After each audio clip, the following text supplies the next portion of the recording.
Hello, hello. Hi, everyone. Happy Wednesday.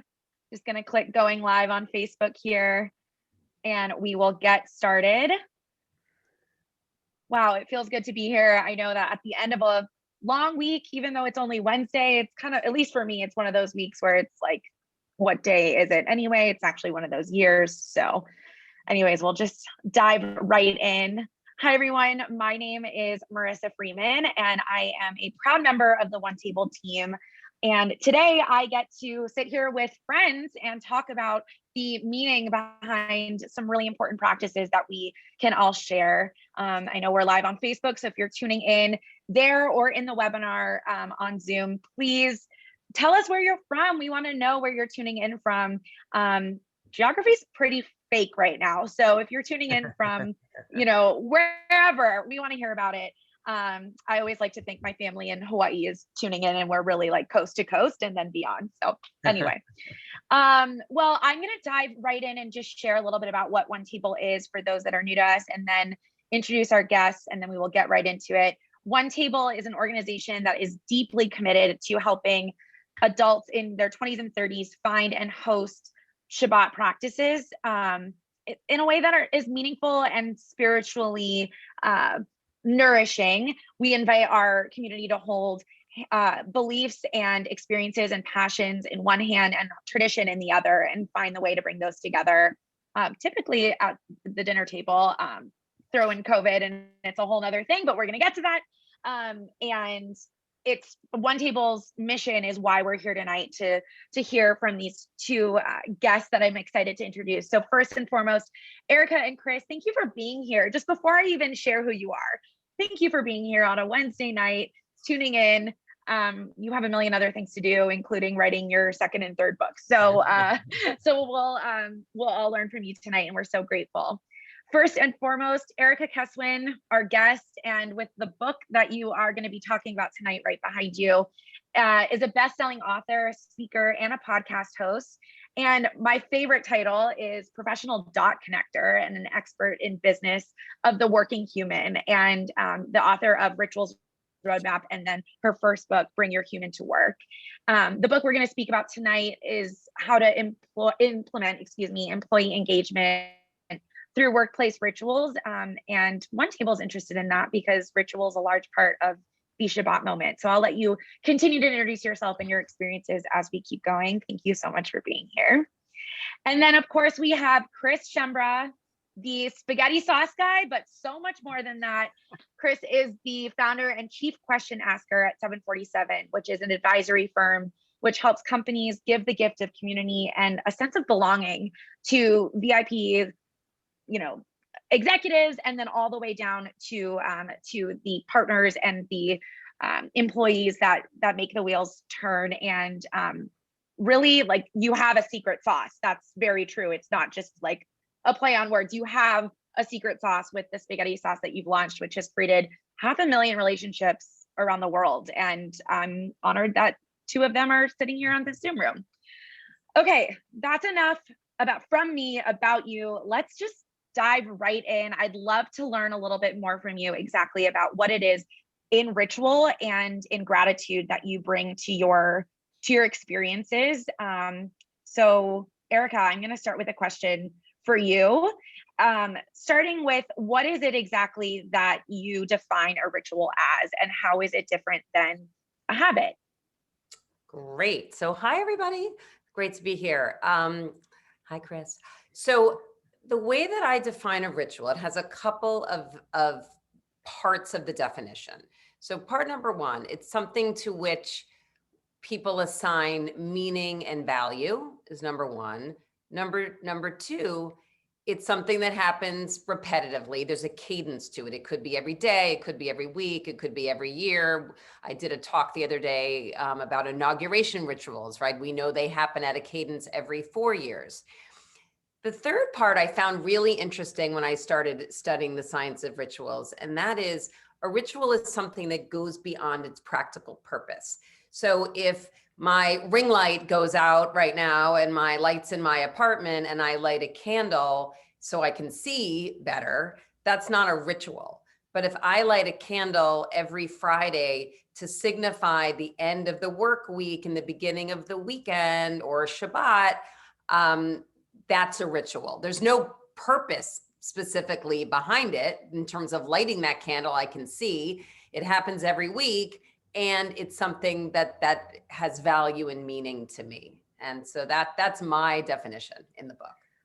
That's beautiful. And I love, Good Morning America, Live with Kelly and Ryan, like all of these appearances that you've shared, and you've given such beautiful analogies. And for this one today to talk about the candle and the light, it really resonates with how we invite our community to walk up to their Shabbat candles in whatever way and whatever intention they need to bring into the space, being exactly what it's meant to be for that moment. And a large part of that is also acknowledging gratitude. And while we are here tonight to celebrate the launch of Rituals Roadmap by Erica Keswin, we wanted to also include you, Chris, and I'd love to hear you share a bit more about like why gratitude. What is it about gratitude that completes the experience of the way you're connecting people? Yeah, it's so neat, Marissa, that you asked that, and Erica, mentioned the words meaning and value in the rituals that she was describing. Gratitude is the acknowledgement that you've received something of value from others, some kind of benefit. And gratitude is the tool that we use, like ritual is a tool, to either pay it back or pay it forward. And what's so groovy about that, gratitude's been around for thousands of years, even millions of years, dating back to the originations of social reciprocity amongst rhesus monkeys and food sharing and grooming and all those kind of great things. But gratitude is thought of wrong, I think. Most people think of gratitude as something you do once a year at Thanksgiving or once a day in your gratitude journal.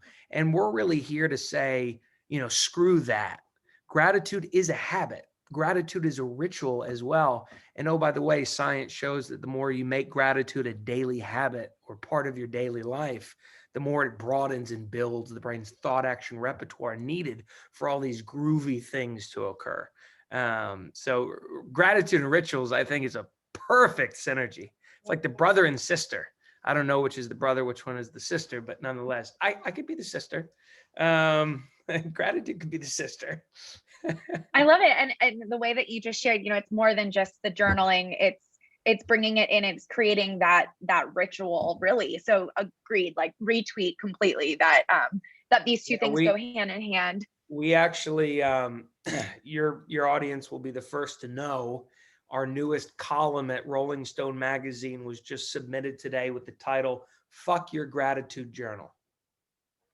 So exclusive here on OneTable Live. Yeah, you're the first to know. Yeah, I mean, it'll be published in a couple weeks or whatever, but you're the first to know. We're out to have a war on what people know normally about gratitude. Wow. Yeah. I'm here for it. We're armored up in a Shabbat organization. We're armored up to fight the good fight and bring gratitude into the right spaces and the right mentality. And thanks for welcoming us on that journey. And I was thinking about how excited I was to speak with you just because of ritual and gratitude being so key in my own Shabbat journey. I'm curious to hear from you. You're both case studies, living case studies of how these practices, how ritual and how gratitude can contribute to your success. I mean, thinking not only about your, internal work that you have to do around these things, but the businesses that you've created and also the businesses that you've elevated with this work as being a marker of success and elevation. We love talking about elevation.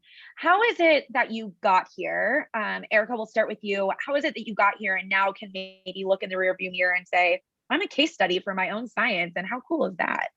Do you mean the question from a career trajectory standpoint, or talking about like the business case and science of rituals to help elevate the companies in the book and my clients? Yeah, I think the career trajectory, one of the reasons that we were excited to do this on a Wednesday is because we often say like, wipe your hands of the work week, but so much work goes into making these moments so impactful. So on a non-Shabbat, tell us a little bit about like the nitty gritty, like where are you getting your hands dirty to be able to see these practices successfully in action? So my background is in the human capital space. I spent about 25 years. I describe it as helping companies improve performance through people. And what's funny is that Chris and I are both in the business, which you have to say, Chris, if you agree with this, but in my experience, I would have many leaders back in the day kind of looking at this as the soft stuff, right? And the touchy-feely stuff. And my background, I went to business school at Northwestern and really tried to take the people practices, the people side of business, and marry that with science and data. And I know, Chris is doing some really cool stuff, which I'm sure he'll share about measuring the impact. I mean, which by the way, Chris, we had a chat the other day, and I'm excited to hear it again and for you to share it with everybody else.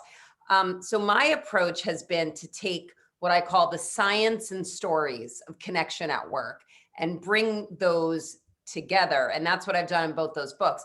How that relates to me as a person, Marissa, when you introduced me, part of my title, I call myself a professional dot connector. And, if you were to talk to people that knew me in grammar school and middle school and at work and in business school and in life, and if you were to say, what's one word that people would use to describe me, maybe not my kids, on my teenagers on a day where they hate me, but normally, they would probably say the word connector. And so I've always been someone who's enjoyed connecting people to ideas. I worked in executive recruiting, connecting people to jobs. One of my side hustles was I've set up a few marriages, which we know as Jews, I'm going straight to heaven. So I've checked that box.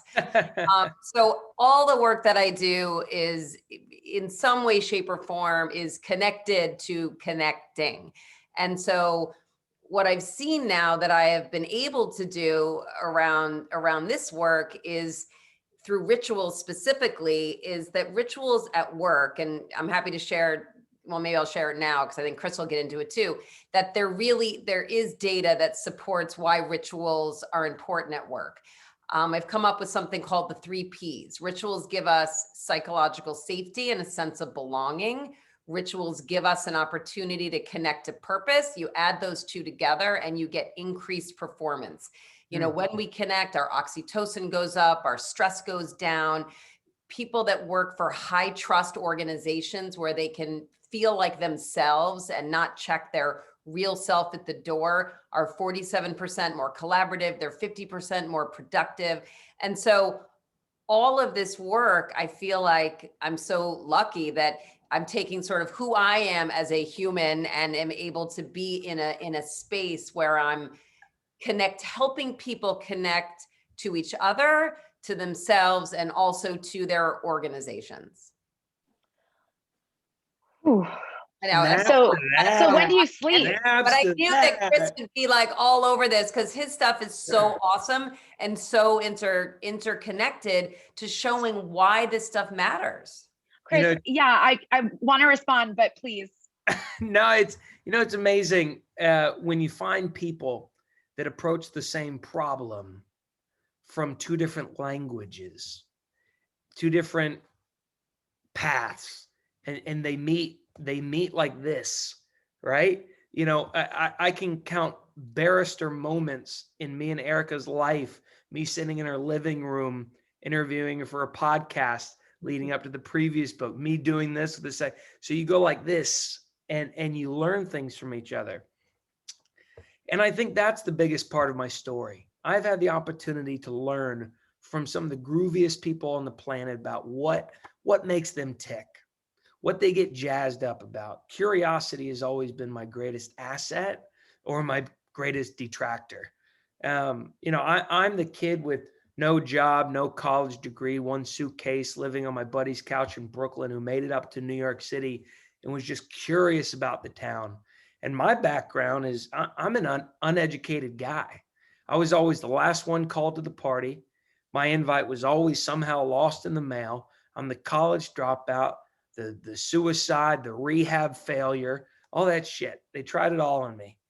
And I made it up to New York. I found a neat time producing Broadway plays, traveling around the world, having a good time, entertaining audiences of all kinds and ages. And it really set me up for success, because theater taught me to be curious, to work as a team, to serve an audience, to share a message. We would only produce shows that had a purpose. And, life back in 2015 looked pretty good, right? I had all the trappings, one would say, of success. I had accolades from my peers. I had a nice friends and family. But just because life looks good on paper doesn't mean it feels good in the heart. And it was after coming back to New York City, after producing a Broadway play over in Rome, that I realized this ain't it. And Italy had changed everything about me. Art, culture, love, language, the way they walked and talked and ate carbonara. And it really made me wake the fuck up. And back home in New York City, I thought, what was it about Italy? It was the food, specifically pasta. So in my kitchen, I started playing around with food, accidentally created a pasta sauce recipe, and figured we should probably feed it to people to see if it was good or not good. And that's when a ritual began. Night after night, week after week, month after month, we'd gather people. We'd work together to create the meal. We'd have some great conversations around gratitude. They'd all cry. And I realized I had something to dedicate the rest of my life to. I got lucky. I'm still the broken, lonely, last guy called to the party kid. I'm still that guy. But now I have something to dedicate my hard work and curiosity towards. And that's that gratitude part. I just want to sink in and listen to the two of you chat, though we have more questions, but it just shows how deeply, both of your stories show how deeply authentic this work is. And that in and of itself is the why of coming into this space and helping others find that same thing. And with the hope that we can, Erica, bring your human to work and to create these rituals. And Chris, I've been to one of your 747 Club dinners in Chicago. Long time And ago. How cool is that? I walked away teary-eyed, and there was no bullshit. It was like, what's your name and what's your purpose and what's your gratitude? And it was just boom, boom, boom. And it really set the tone for me on what kind of host I want to be. And I don't think I've ever got a chance to say thank you for that. So thank you. I think we had a very special guest at that dinner. I believe her name was Kelly. I think she was the daughter of Brad Hutchins. And Brad Hutchins at the time was a senior director of development of a nonprofit I sat on the board of, the National Board of Easter Seals, that's been around since 1917. And it really deals heavily in autism. And Kelly was at that dinner, who has autism. And it was that dinner in Chicago that made me realize, my God, there is some magic in whatever we're doing around the dinner table. As much as it helps people like you and me, Marissa, it helps even more people, beautiful people like Kelly, who have so much stuff inside of them that they want to share, but they've never had the right vehicle to do so. And that's what gratitude does, or gave her the opportunity to do. I remember that dinner. It was a great dinner. Sean It was Johnson, a great dinner. It was Alex great for Maverick a lot of reasons. Rodato, swell group. Well, and I know it's something that links you two together. Perfect segue. It's like you have my notes from earlier in front of you. Because I know something you both have in common is a love of pasta and good pasta sauce. And Erica, I'd love for you to tell us a little bit about why that's the case. And both of you to answer the question of, your experiences that you create are really rooted in something special, which is food. And that's what we do. And how is it exactly that you found the significance of food being the great gatherer to set this space? Erica, like a roulette lunch example that I heard, something along those lines. So what is it exactly about food and the human experience of eating that amplifies the work that you're doing? So yeah, when I started my work, people would always say, do you know Chris Schembra? Do you know there's another pasta person around? It was so funny. And then we finally met. But when I was writing Bring Your Human to Work, I came across a study out of Cornell that was done by a guy named Kevin Niffen, and Kevin was studying team performance. You know, what makes one team higher performing than another? And Kevin's dad was a firefighter. And so when he was doing his research, he decided to study firefighters and firehouses. And the short version, that's how he grew up. And the short version of what he found was that the firefighters who were the most dedicated to the ritual of the firehouse meal and sitting around the table, building trust, being their true selves, it actually correlated with higher levels of performance. And those firefighters saved more lives. And so for me, being in the human capital space and being a connector, I knew this intuitively, but was loving seeing the science to back it up. And because many of us know that the firefighters stereotypically eat spaghetti in the firehouse, I call this part of my work the Spaghetti Project, which is a platform that shares the science and stories of connection at work. So I'll bring different groups of people together, serve spaghetti and meatballs, and talk about how we can support each other. And it's really about building community. And and so from that, interestingly, I found the study writing Bring Your Human to Work, but in many ways it was also the inspiration for the Rituals book. And in the Rituals book, there's a chapter on meetings and there's a chapter on eatings. And so it's all about rituals at work and how companies bring people together around food, because you're right, Marissa, it is sort of the ultimate way to gather, whether it's in Italy, whether it's in Sweden with this fika ritual that they have. The example you were referring to, I'll give you the short version. I visited Udemy, the online learning company, when I was researching the book, and they have a very strong culture around food. They have a big cafeteria and everything shuts down at 12 o'clock. And, in many companies that I visit, I call them the tray takers, where they go and get their food and bring it back to their desk. Like, it's nice to have free lunch, but we're not going to take even a few minutes to sit with our colleagues. But at Udemy, the very strong lunch culture. And part of that is, which I thought was so brilliant, rituals are about being intentional in terms of how they differ from habits. And it was intentional that they only served lunch for an hour versus that, you hear about Google and Facebook and all these other companies, there's food all day. So you don't always get people sitting together around the table. So I visited, and then I think back now, wow, when on earth are we going to sit around, go to a buffet in a cafeteria, but that's a separate story. So they also, as a part of their lunch culture, have a ritual called lunch roulette. Every other Thursday, people in the company can opt in to have lunch with their colleagues, and they go out for lunch to a restaurant and the company pays for it. So when I handed in my book, my manuscript in March, in the middle of quarantining, I had some time before the book came out to circle back to the companies in the book to ask them how they were adapting their rituals. So I called Cara Alamano, the head of HR at Udemy, and I said, so what's going on? I mean, clearly this cafeteria thing's not happening.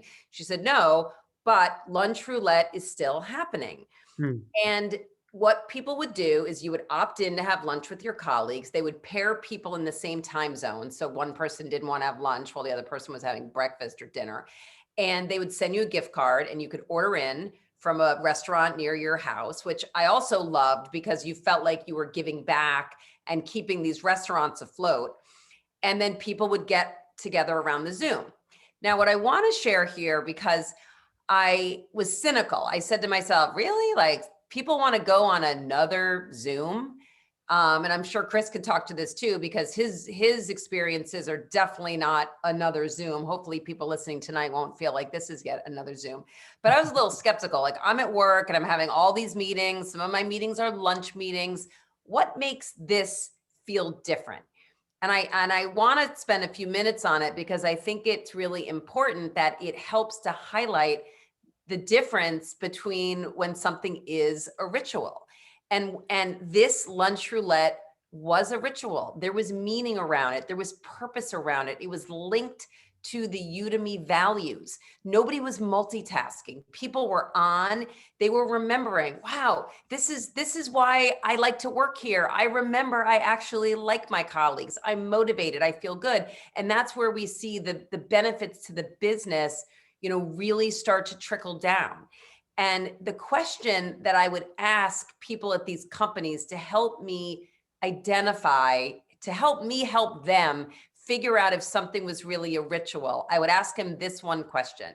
I would say, okay, Kara at Udemy, when do employees at Udemy feel most Udemy-ish, most like a Udemy employee? And one of those rituals was when they were sitting around the table experiencing lunch roulette. And so I spent a little time on this only because when we think about Shabbat, a lot of us, we have dinner, but that dinner on Friday is different than all of our other dinners per se. Absolutely. And the Udemy-ish, I'm trying to think about like what's the equivalent, like what's the most like Shabbat-ish, the most self-care-ish. And from my own experience, dinner Monday through Thursday is probably something quick, and likely I'm done talking to people on a Zoom or whatever, and I'm just like, whatever, I'm going to throw a show on, and my partner and I just watch Whose Line Is It Anyway and eat whatever. On Fridays, screens are off, candles are lit, phones are away, and it really is that blank canvas for intention. And oftentimes when OneTable community members come to us and say like, I want to do that, pre-COVID, I want to do this. I don't know how to make a big Shabbat dinner. I don't know how to make chicken. And we're like, first of all, takeout. Second of all, everybody's got to eat. No matter what, the common denominator is food. And it's really hard to be upset when that's the common denominator. So you're walking in with a really beautiful like mindset. And so it doesn't surprise me that the largest takeaway is that moment, because it's like, okay, you might be two levels ahead of me on the like work ladder or whatever, but we're both human and we're both hungry around noon. And what a beautiful connector. And Chris, I'd love if you haven't, I see you jotting some stuff down. Like, how does that resonate with the work that you're doing? I'm in the audience right now. I'm just learning so much from Erica. It's ridiculous. Well, your brain, I can see your brain firing, making those connections. Oh, it's going crazy. It's interesting. If you go back to the Latin root of the word company, companis. Com means together, panis is bread. Companies were created to gather people, and nobody ever talks about it. There's a great Japanese phrase called Kaizen, and Kaizen is literally translated to growth through community. See, food has an opportunity to bring people together because food is a universal language. In a company, you might have different time zones, different countries, different teams, different cultures, different histories. We all have different stories, but food helps us bring together because it's a universal language. And when you can solve what I think is the greatest thing a company solves on this planet, which is to create meaning and connection and purpose and belonging. When you've done that, profit naturally follows. Am I going out of focus? That was weird. 51% of the American workforce reports being lonely on a consistent basis. That's equivalent to the reduction of smoking 15 cigarettes a day, 7 years off your life. That is the number one why of building a company, is to bring people together and ignite their higher purpose. That's the role of a leader, right? A good servant leader hires the best people around them, even if they voted against them, and they ignite those people's purpose. And when you can do that through community around a dinner table, you win. One of the early articles I read way back in my journey, like Erica read the firefighter study, was an article written it's called How to Build Your Network by Brian Uzi and Shannon Dunlap. And they found that the ritual or the act, I don't even know if I can call it a ritual, the act of getting people to work together to create a meal lowers the ego, removes hierarchy, and empowers people to find connection amongst each other. We can have the CEO of a company and the intern of a company, me pull them into the kitchen and say, George, Bob, do you mind setting the table together? And now you've removed all that ego and you've connected them through the lowest common denominator, service. And that's what food gives you. It gives you the opportunity to assign roles regardless of hierarchy. You flip the script on an organization, on an org chart. Oh, my light's falling. You can see me, right? Yeah, okay. Cool. Sorry, technical malfunction. But food, it's cool. I had a great opportunity around my book launch, or at least when I was announcing that I announced that I was writing a book on Wednesday, November 7th, 2019. And I was in the car with my dad on the way out to Brooklyn. And I posted the photo of my book. Coming soon. That night, I was on my way to go produce a dinner for the fire commissioner of New York City, Dan Nigro, and his top lieutenants. There was a new firehouse that was commissioned in Brooklyn, big, $100 million joint in a rough neighborhood of Brooklyn. And it was the first responders unit where these are the people who die the most. So what better way for them to christen the firehouse than with pasta, than with food? So in the kitchen with the chief of, the chief of the department, all the top lieutenants, the fire commissioner, putting the pasta in the pot, Dan Nigro. You take a guy in a suit like Dan Nigro, and he's the one putting the pasta in the pot, and he's the one passing around the bowls, serving his people. Food is the great common denominator that equals the playing field. It's unbelievable. I'm like hungry for human connection right now. And I think after this, I need to go get a big bowl of pasta and that warm feeling and wish so much that that sharing it was safe right now at the level at which I want to share it. But you both touched so beautifully on this sense of belonging and fighting loneliness, which we know to be toxic, of course. Erica, I'm curious with your work in particular and with some of the ways that you've shared this in your book, what is it exactly about the ritual that you see, or the rituals in the workplace, transforming our workplace, AKA wherever you have Wi-Fi these days, into a new environment for the next 5, 10, 20 years? How is this scaling over time with the rituals that you're encouraging? Well, we're at this really interesting juncture that I have been referring to as the hybrid revolution. And, I don't think we're ever going back to what was before. I think there'll be very few companies where there's this expectation that everybody goes back to an office for 5 days a week and, we're clocking in and clocking out and you have to have FaceTime, which all of that I was not really a big fan of. I think it was not good for anybody that wanted flexibility. It hurt a lot of working women in particular. So it's going to be really interesting to see how this plays out.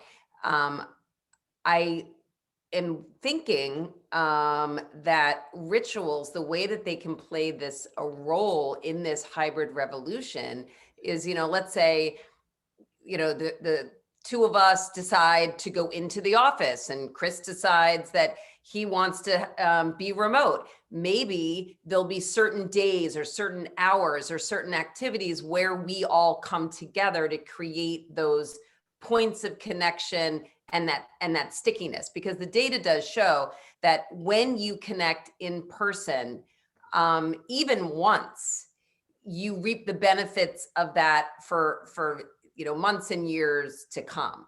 So I worry that if, I often say, cheesy as it is, left to our own devices, we're not connecting. If we leave it up to chance, I feel like we're going to have this pendulum going, this way, that way. It's going to be nuts for a while. Let's have, and some companies have already changed their plans. Let's let everybody just be remote and do what they want. I don't think that's going to work. The CEO of Google made a comment the other day that resonated with me, which was, we are living off of the relationship capital that we built when we were face to face. So, Chris and I, yes, we can have this rapport that I do believe is coming through the screens with this banter, but we met before this face to face. And so it doesn't have to be 5 days a week all the time. So I think companies are going to have to be very, very intentional. And that's what a ritual is, that it's you are building intention around, your gratitude experience or what you do on Friday night. And I think we're going to have to think all across the employee experience, which is how my book is structured. How do we onboard people? How do we have meetings? How do we get together around a meal? How do we celebrate milestones? How do we think about training? All of these aspects, because as people decide that they want to work from, where are you, in North Carolina right now? Where are you, Chris? South Carolina, New York, Chicago. We're going to have to really be intentional about how, when, and where we connect, because I think as humans, we are wired for connection. And if we decide to throw it all to the wind and be remote, I just don't think it's going to work. Yeah, it sounds to me like it's the equivalent of going, I haven't seen my family in over a year. I need a hug from my parents. We need that. And whatever the workplace equivalent is of that, whether it's the water cooler or the coffee, stand. I totally hear that. And I'm feeling very homesick for my colleagues right now, even though we're all connected pretty constantly on all channels. It's really, I hear that so loud and clear. We have a couple questions to ask from some of our viewers. I want to first ask, we're talking about something that's a concept really, really broad. Like it needs a definition to say gratitude and to say ritual. How is it exactly that the two of you can take these? We'll start with Chris and then close with Erica. How is it that you can take these broad concepts in the workplace? You're both in corporate settings, consulting and creating these experiences. How do you bring it down to, okay, we've all connected to each other. Now take this gratitude and take this ritual and connect to self. What does it look like to really bring it down to the one-on-one, which is often the hardest relationship to hold, which is the one with yourself? How do you, again, scale that down? Chris, we'll start with you and then move over to Erica. Yeah, in the world of positive psychology, the great Marty Seligman being the inventor of that over at the University of Pennsylvania across the river, he found that there's only two things that have lasting benefits after a positive psychology microintervention. It's mindfulness and gratitude. These are both scientifically proven to broaden and build the brain's thought action repertoire needed for hope, optimism, pride, self-confidence, self-efficacy.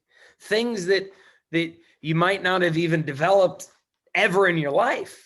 If you study Erik Erikson's psychosocial model of the 7 stages of human development, you can miss different things along the way of your own development. And gratitude is proven to help reverse that malnourishment. What happens is gratitude is a great link to the past. In this world, we are so focused on growth, on the future, where we're going to be, who we're going to meet, what we have to do. And the future is filled with great doubt, great insecurity, great fear. Tomorrow is not promised. So what's the polar opposite of that insecurity about the future? The safety of our past. There's one thing COVID couldn't take from us: our past. And gratitude is the link to get there. But in order to be grateful about something, first you have to come into the present. At our virtual gratitude experiences, the first thing we do is ask people, what's one word that honestly describes how you feel right now in the moment? And let them process through that.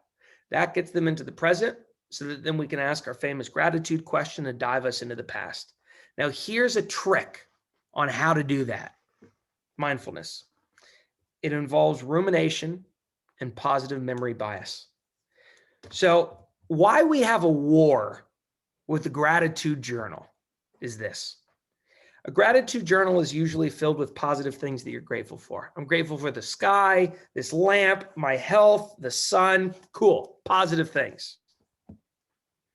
You never really use a gratitude journal to write down negative things, though. That's where the transformation occurs. At every virtual gratitude experience, we ask the same question. If you could give credit or thanks to one person in your life that you don't give enough credit or thanks to, who would that be? Two things occur. One, you reach way back in the past and pull forth some positive autobiographical memory of someone who helped you get to where you are today. And you relive that positive emotion. Or you reach way back into the past that way and pull forth some negative autobiographical memory, and just you talking it out or writing it down destigmatizes the negative, helps you adapt and positively cope from that negative life experience and find the positive in it. Well, here's the thing. Science shows that writing down about a positive memory is not good for you, because if you write down positive things that have occurred in your past, it's very easy to look at that and say, I'm not worthy of that positive memory. Oh, what gives? And you start doubting that. What science says you should do is just ruminate about it, meditate on it. That's mindfulness. So the exact link between gratitude and mindfulness is in ruminating about positive memories. You want to do the opposite for the negative. You don't want to ruminate about negative shit. You want to write it out or talk it down. Don't throw it away. Don't forget about that limiting belief. Hold on to it and make it part of your story that you communicate to others. That vulnerability will help you find connection. Can you share the source, Lisa Kaplan? Lisa, if you email our team after, we will share that scientific, it's the two articles. One is the grateful processing, and then the second will be the talking it out versus writing it down and all that kind of stuff. So we definitely have a lot of links to share out with it. I mean, this time together has been filled with so much. And Chris, I want to thank you for that permission to look back and have gratitude for something that might not be super positive, but acknowledging it is so key. Erica, how do you bring the ritual practices that you preach into your own personal wellness or self-care to make this really personalized and individual? So I'll answer it in two ways. I mean, I think I always try to approach this from a prescriptive perspective, which is why I called it Rituals Roadmap. And so anybody listening can think about designing their own roadmap at work or at home. And, those two are the same these days. So in terms of, beginnings and endings, how do you begin your day? How do you end your day? How do you transition from work to home when you're working and living in the same room? There's a lot of new rituals around the faux commutes these days, because we realized, that we really, really miss that. Rituals around taking breaks are really important these days from a personal perspective. I think if we've learned anything in 2020, we can't sit in front of these screens all day. So how can we not leave it to chance and build in rituals to get us up, to get us moving, to get outside in nature, to connect with friends? So what I urge people to do to make this personal to them is ask themselves, does my calendar reflect my values? How am I spending my time? With whom am I spending it? And use that really as an overlay to then look at your days and your weeks. I'll tell people, take out your phone. you know, with your calendar on, unless you use a paper calendar, and look at it in black and white and decide what's important to you, what rituals have always been part of your life, or maybe there's something in your life that is more of a habit and a routine. And it's that elevation of that to sort of ritual status, which really is a shift. And I'll give a quick example, because sometimes that's hard to figure out what I'm talking about.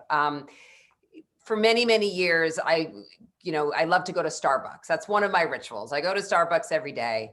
And did I share this earlier? I'm like losing it. I've given a couple talks today. No. Okay. Oh, You got to like say if I've already talked about this. So for many, many years, that's what I would do. And I would go in, I would get my coffee from my barista, Ashley, who was actually the inspiration behind the title of Bring Your Human to Work. She's become a close friend, and she was at my book launch. And so that's a whole separate story. But I would go and have my coffee, and I would have my very high-tech Moleskine notebook with my to-do list, and I would be cranking out my list and feeling like Superwoman at 7:45 in the morning. One day, about 6 years ago, I realized that I hadn't tasted the coffee, which was such a bummer. It's expensive at Starbucks, number one. Number two, like I really like that morning cup of coffee. I think about it before I go to bed, and it's like, I'm like very excited to have it. And in that moment, there was this shift from something that was more of a habit or a routine to something I did sort of mindlessly, to what Chris was saying, mindfully. And in that shift, it went from something that became a ritual. There was that definition, there was more meaning, there was value assigned to it. And now when I go in, I still get my coffee every day. And I take it and I feel the heat on my hands. I take a few deep breaths. I like taste that first sip and just sit there for a minute before I start doing whatever is I'm going to do. And so to me, that's that shift from bringing this to the personal. So when you map out your day and think about how you're spending your time, there may already be things that you're doing, and you may not realize that if you give it intention and assign more meaning and value to it, it could be a walk with a friend, it could be anything. It changes how you're experiencing it in your mind and in your body. Wow. I mean, first of all, I'm already ready for my morning cup now, the way that was just like coffee poetry. But taking really the mundane and turning it into the meaningful. And it's not just sipping for caffeine, it's starting your day, and what that mindset shift can invite into so many different places. I've been jotting down notes over here, just again, leaning into this so heavily. And just thank you both for all of your insight on that. We are obviously close to time, but I know this conversation can and will continue between the two of you, as we see two serious workplace and, personal wellness change makers on our screen. So thank you so much. There is one burning question that we've gotten from a couple of viewers, which is, what is like a favorite person that you've worked with, or a case study where you've gone in and transformed, maybe someone we would know, gone in and transformed the way that they've processed or not processed, but managed their team and their workplace settings. Any fun stories come to mind on that before we close? Chris, anything? Well, the question is, should I share a groovy story of in the moment, or a groovy story of what happened after an experience? I think we're really excited to hear about. I mean, you're working on impact. Plus, I just like when you say groovy. So if let's share the one on the impact of the work that you've done. Oh, the impact. My friend Diana just asked me that, ironically. I think this is the 5th time I've talked about Diana today. And the fifth interview, the first one was the Rolling Stone, and then Entrepreneur Magazine, and then LinkedIn Live, and an interview with my buddy Tony Safoyan, and now the 5th time. I've never done this. But my friend Diana asked me on Instagram just a little bit ago, what is, what's something Do you have a favorite surprise moment from your experience? One that really stuck out to you? I say 2 people coming out gay at the same dinner. And obviously that's a great groovy. I'm skipping the Bill Gates story. I'm skipping the Michael Dell stories. I'm skipping all that shit. I'm going straight for that.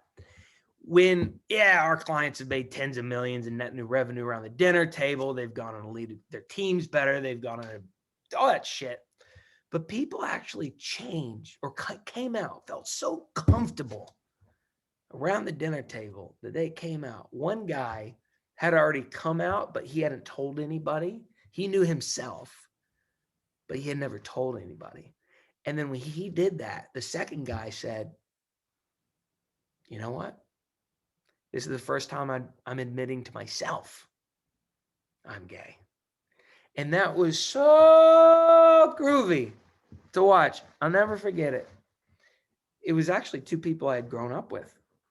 And I just thought that was so cool, that the power of gratitude, the way it was set up was at our dinners, we asked the same question. If you could give credit or thanks to one person in your life that you don't give enough credit or thanks to, who would that be?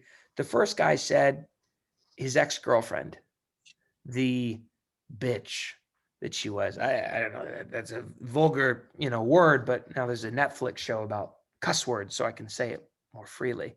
But the asshole, she only cared about money and society and material goods. And when he broke up with her, he realized 100% in the moment that he was gay.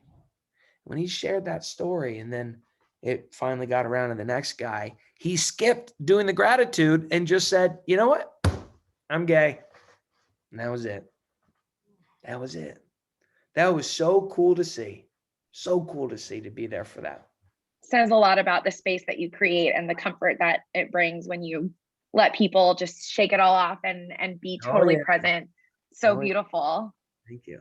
It's that sense of psychological safety and belonging that people feel comfortable sharing. I would say I had a moment at my book launch of Bring Your Human to Work. And since we were talking about coffee and Starbucks, and Ashley Peterson, my barista, I got to know her at the Starbucks on 80th and Broadway in New York City. And she was so amazing. I didn't just see it. Starbucks saw it. She kept getting promoted. And so people would change how they went to work. Like they'd go out of their way to get their latte on 88th Street, even though they had to go south to Midtown to go to work. So I kept in touch with Ashley, but many of the customers on the Upper West Side hadn't seen her because she works in Midtown now. So at my book launch, Ashley was there, and this woman who came to support me at the launch, she's probably 68 years old, hadn't seen Ashley in a couple of years, walked up to her and said, Ashley, do you remember me? Or, what's my coffee order? And she said, hi, Barbara, skinny soy vanilla latte, or, without missing a beat. Barbara starts crying. And it's just this idea of bringing your human to work and feeling seen and showing up, not just physically, but psychologically and mentally for people, and being present. Like, we're not just your physical presence, but truly being present. And just the power of creating that space and those relationships, back to where we started, the impact of community, that Ashley really made that Starbucks on the Upper West Side a community. She knew everybody. And, now she's taken over the Starbucks world. So that was a really, like, seeing everybody crying was just, well, I know they cry every time at Chris's dinners, but yeah, it was a really great moment. Well, you heard it here first. Coffee and spaghetti sauce changing the world. Just kidding. Ritual and gratitude changing the world. We could talk for another hour about how the impact of the work that you're doing contributes to fighting loneliness. And I mean, that would be a whole nother podcast of, Erica, please also link us to your podcast. But while we're here, I'd be remiss if I didn't express gratitude for the ritual of Shabbat. I know I'm not alone with the OneTable community in sharing that Shabbat has become sort of this, not has become, it's been this place for us to really practice and build the muscles of the important work that both of you are doing on a personal level. So for the two of you to come here and show how gratitude and ritual fall into place in a work setting and challenge us to then bring that into a Friday night Shabbat practice for our own mental health is so meaningful to all of us. Thank you so much for being here. Erica, I'd love it. Can you show us your book? I mean, this is, after all, the celebration of all of this hard work, and there it is. Love it. And we will link that out for those that RSVP'd. We will be sure to send the link and have great. My friend and colleague Marina just posted it in our chat too. Again, thank you so much. Are there any closing thoughts that you'd want to share as we wrap up today? Though, can you add me to your text chain? Because I feel like maybe we could continue this conversation. I'm very jealous of all the chatting that you guys get to do. But please, take the floor. We got to take our show on the road. I think it's. That's been a long time coming. We got a lot of cool shit. Wait, maybe Italy and Aspen. Let's wait until my second book comes out, and we'll have more stuff to talk about. Maybe I'll be able to catch up one day. No, I'll let Erica have the last go. But what I'll say to these listeners today is, I see you. I hear you. I feel you. We are going through one of the most trying times in recent human history. But history is our greatest teacher. And our world has survived far greater challenges. And we will get through this, but we have to do it together. So we do the whole virtual gratitude experiences now for companies, and we have such a fun time doing it. But every month, once a month, we still get to host one a month for our friends and family, as you have now just become today. And so if you'd like to join as our guest, please reach out and bring your hungry, bring your lonely, and we will take care of you.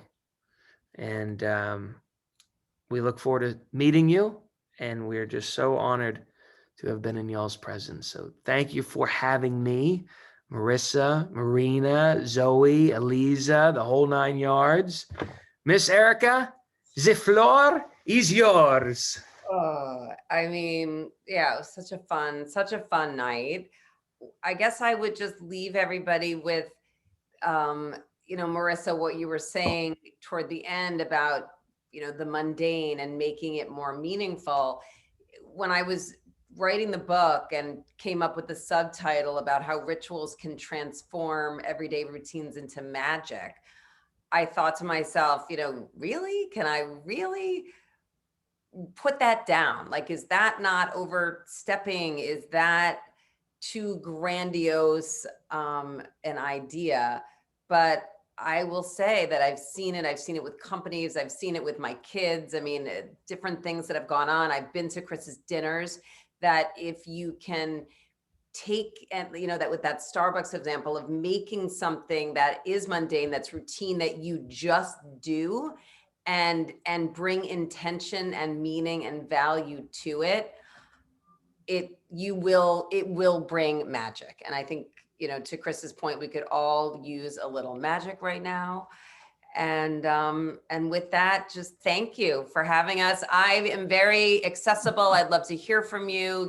Connect with me on whatever social you're on. Here's my husband. I don't know what he's doing. They just you could come say hello if you want. Hello. I'm finishing up. Everybody's upstairs, so I missed dinner. With that, well, on that note, we'll let you go have the moment where the food is the great gatherer and you can just be together. Hi. Thank you for letting us into your home tonight. I see just getting his iPad, because our new family, well, not really me, but the kids and Jeff now, our new ritual during COVID, which actually some people might say, I don't know if it's the best thing we're teaching our kids, but it really, when you have 3 teenagers who don't necessarily want to hang out with you, this is a good one. So Jeff plays online poker with them. So it's You must be iPad for online poker, which means I'm going to go upstairs and watch the Rangers and decompress after all these talks. But great to see you guys. Love it.